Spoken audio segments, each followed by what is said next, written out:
Real estate prices in 2022 were falling quite significantly, 2023 was mostly flat, and 2024 could be a real turning point for real estate investors here in Germany. And we are zooming in on the most lucrative real estate hotspots in Germany and how you can identify them in this real estate video. I know exactly the question most of you guys are asking yourself right now. Is it the right time to invest in real estate right now? Because only if it's the right time, you want to know the good locations.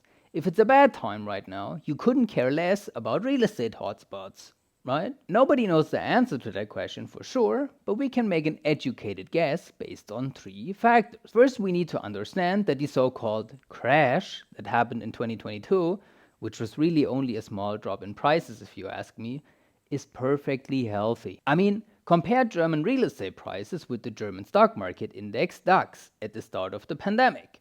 That's a crash if I've ever seen one. And after property prices increased by about 50% in just 3.5 years, I think it's perfectly healthy that we take a step back, relax a little, let some people lock in their profits, and then we grow again at some point. Why do we have to grow at some point again? Inevitably, the answer is simply supply and demand. Let's look at the demand first. 2022 is the latest numbers we have. The year in which our statistical office recorded the highest net migration in German history with almost 1.5 million people coming here. That is 1.5 million people that need to live somewhere. So we should build a lot of living space, right? Let's see how we did there. On average, we have constructed 405,000 new flats each year since 1950. And the last time we were above the average was in the year 2000. So for the last 23 years in which millions and millions of people moved to Germany, we have been below average. Some years we didn't even finish 160,000 flats like during the global financial crisis. But one could argue it's not that bad. In 2022 we constructed almost 300,000 flats, right?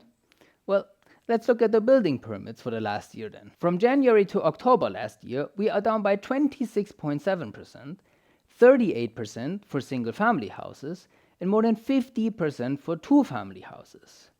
And you know what that means, right? The building permits of last year will be the construction numbers for this year and next year. And if only 218,000 flats get a building permit, construction numbers cannot be higher than that. And because of the simple law of supply and demand, we see rents exploding. I mean, what do we expect if millions of people move here without constructing enough living space? Look at our capital Berlin as an example. Rents increased by about 30% over the last 2 years. And now let's zoom out again to answer your question if it's a good time to invest in real estate right now. Property prices have been falling every single day, and rents have been rising every single day. What does that mean? Real estate is becoming more and more profitable every single day. And with this happening, property prices have to recover at some point. There's no other way. So now that we have established that, let's look at real estate hotspots in Germany. The best way to classify different locations is with A, B, C, and D. You might have heard that before if you're a regular viewer of our channel. A locations are, for example, Berlin, Frankfurt, and Munich. Metropolitan areas that are known all over the world. All these cities have more than 1 million inhabitants. Demand for properties is extremely high, and that's why rents and property prices are higher than in all the other locations. B locations are, for example, Leipzig, Dortmund, and Hanover. These cities have usually between 500,000 to 1 million inhabitants, which means they're really important for their region and maybe for Germany overall. Maybe not important for the world or for all of Germany, but still kings in their region. And as you can imagine, there's a lot more B cities than A cities in Germany. C locations are usually around 100,000 to 500,000 inhabitants, Wolfsburg for example, or Mönchengladbach, where we have the properties that you guys can invest in with just €100. Or even smaller cities like Herzogenaurach. What the f is Herzogenaurach, you might ask? A city that is only relevant because there's Adidas, and it's somewhat close to Nuremberg. So the risk is relatively high, because if something would happen to Adidas, Herzogenaurach would be in deep trouble. And that's why it's a C city. And D locations are probably cities that you've never heard before.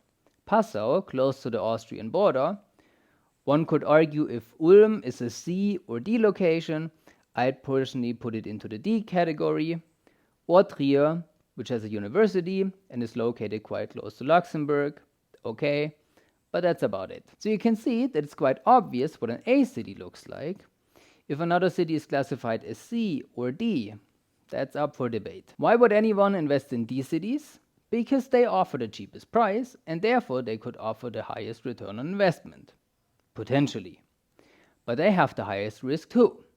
So it's a question of your personal real estate investment strategy. What do you want?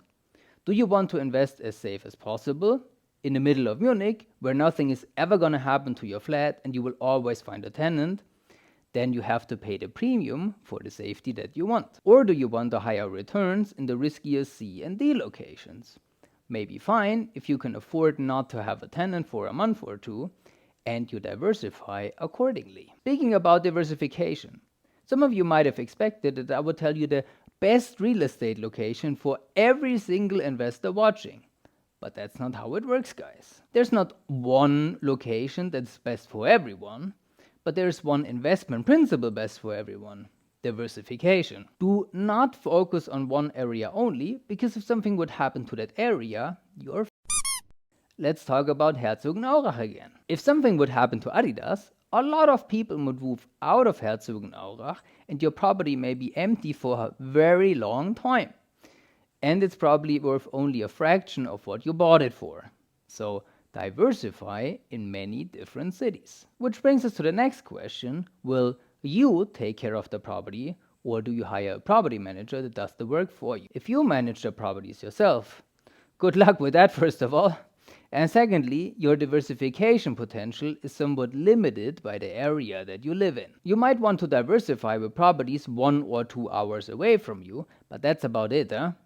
You don't want to manage a property in Hamburg when you're living in Munich.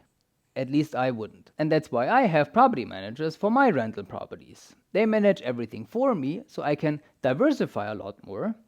I have more time for myself. I have way less headache. And they cost usually around 20 to 30 euros a month. Money well spent, in my opinion, especially since you can deduct it from your taxes. Also, ask yourself what your personal real estate investment strategy, what your goals and expertise are. If you have absolutely zero clue how to invest in real estate, if you're at the very beginning, just starting to get familiar with the topic, then maybe a location is right for you, because it's a no-brainer. An A location will always have stores, infrastructure, schools, everything a tenant needs close by. A really good D location is much more difficult to find. You would have to do so much research on the exact micro-location to evaluate if it's a good location to invest in or not. Ask yourself these 3 questions and then try to find a location that will be great in 10 or 20 years from now. That should be your main goal. Who cares if a location is good or bad right now? Real estate is a long-term investment, so your horizon should be at least 10 years, because that is when you can sell your property tax-free again. If you have a specific question or want us to do a deep analysis of a location, let us know in the comments. Take care, and I'll see you in the next video.